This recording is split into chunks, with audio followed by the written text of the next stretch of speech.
Hello, everyone. I thought that today we would read How the Grinch Stole Christmas by Dr. Seuss for the holidays. And I promise there's a bigger video coming soon. It's just taking a lot of time because we got voice acting and other special stuff that I think you are going to love very much. So, yeah, let's start. How the Grinch Stole Christmas by Dr. Seuss.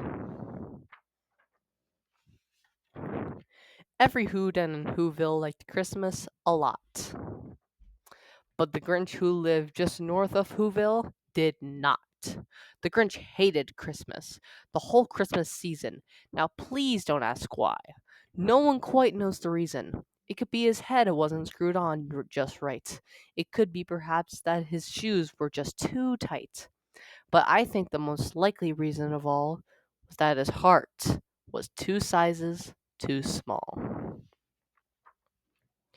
But whatever the reason, his heart or shoes, he stood there on Christmas Eve, hating the Who's, staring down from his cave with a sour, grinchy frown at the warm, lighted windows below in their town. For he knew every Who down in Whoville beneath was busy now, hanging a mistletoe wreath, and they're hanging their stockings. He snarled with a sneer. Tomorrow is Christmas. It's practically here.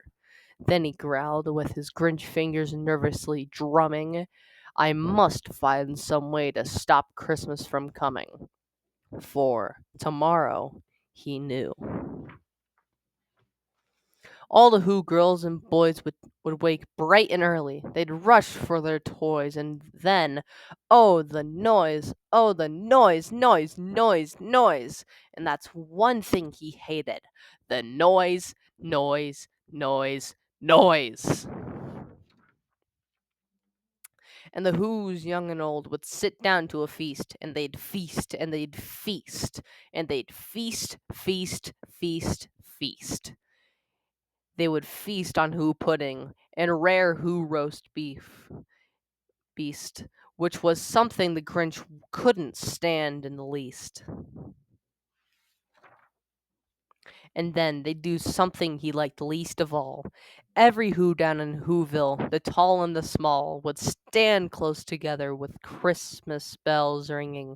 They'd stand hand in hand, and Who's would start singing. They'd sing and they'd sing and they'd sing, sing, sing, sing. And the more the Grinch thought of this Who Christmas sing, the more the Grinch thought, I must stop this whole thing. Why, for 53 years I've put up with it now. I must stop this Christmas from coming. But how? Having trouble turning the pages. Then he got an idea. An awful idea. The Grinch got a wonderful, awful idea. I know just what to do. The Grinch laughed in his throat, and he made a quick Santa Claus hat and coat. And he chuckled and clucked. What a great Grinchy trick! With this coat and this hat, I'll look just like Saint Nick. All I need is a reindeer. The Grinch looked around, but since reindeer are scarce, there was none to be found. Did that stop the old Grinch? No. The Grinch simply said, if I can't find a reindeer, I'll make one instead. So he called his dog Max. Then he took some red thread and tied a big horn on the top of his head.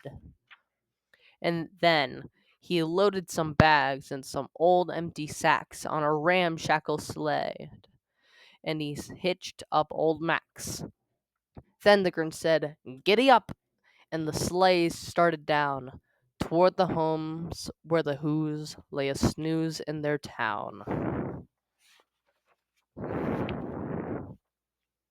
All their windows were dark, quiet snow filled the air. All the Who's were dreaming sweet dreams without care. When he came to the first little house on the square, this is stop number one, the old Grinchy Claus hissed, and he climbed to the roof, empty bags in his fist. Then he slid down the chimney, a rather tight pinch, but if Santa could do it, then so could the Grinch. He only got stuck once, but for a moment or two.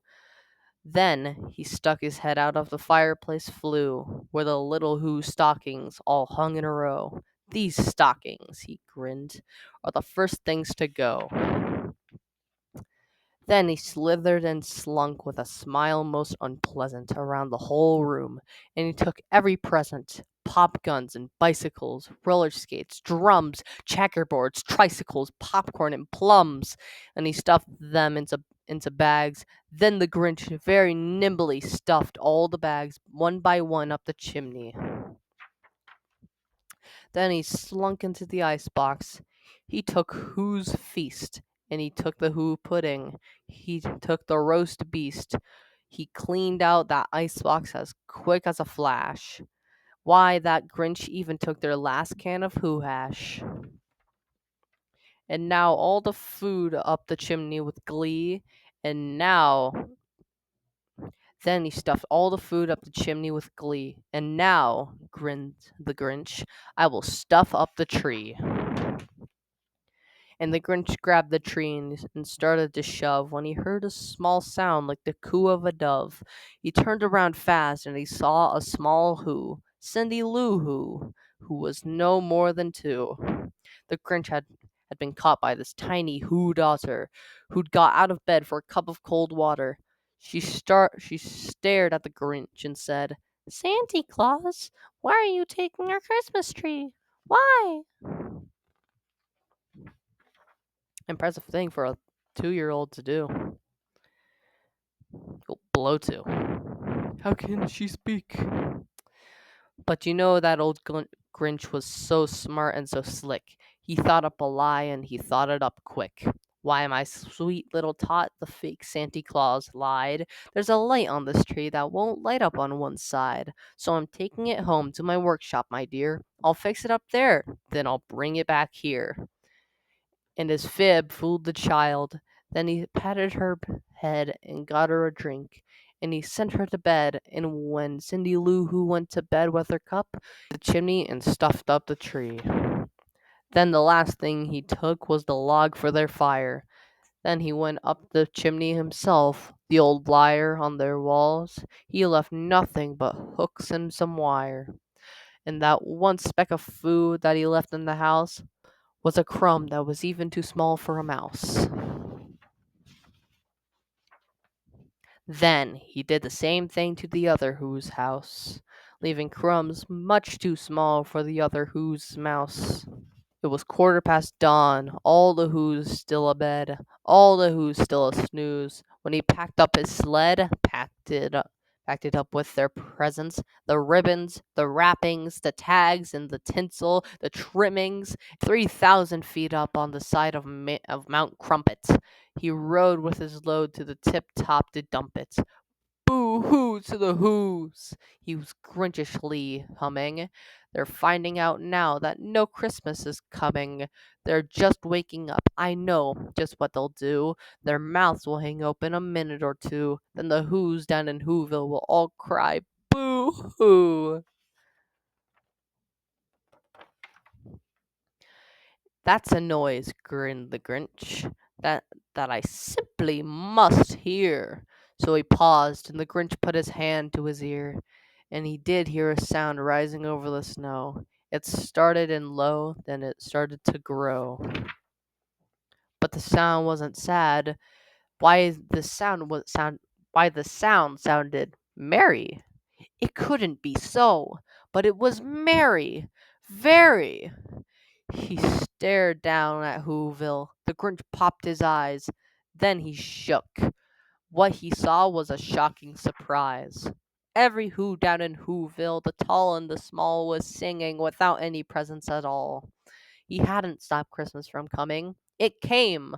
The Grinch, with his Grinch feet ice cold in the snow, stood puzzling and puzzling. How could it be so?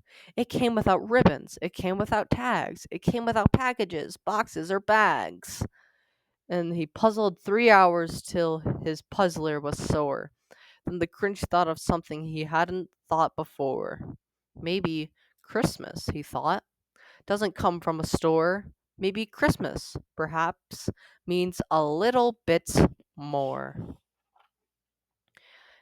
And what happened then? Well, in Whoville, they say that the Grinch's small heart grew 3 sizes that day.